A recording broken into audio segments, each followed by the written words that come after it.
Öz-özünə dəqiqələrlə, saatlarla danışmaq. Yəqin ki, bu bir çoxlarına tanış situasiyadır.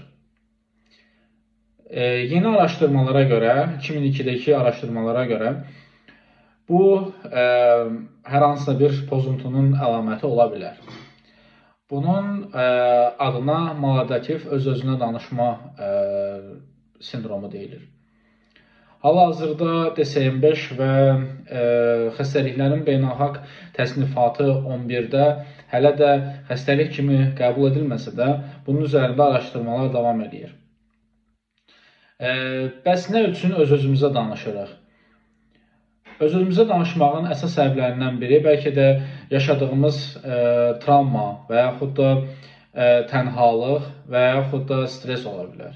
Çünki insan öz daxilində özü ilə tək tənha qaldıqda, öz-özü ilə danışdıqda xəyal dünyasının gücü ilə əslində bu xəyal dünyası onu qorunaqlı bir hala gətirir, çıxardır.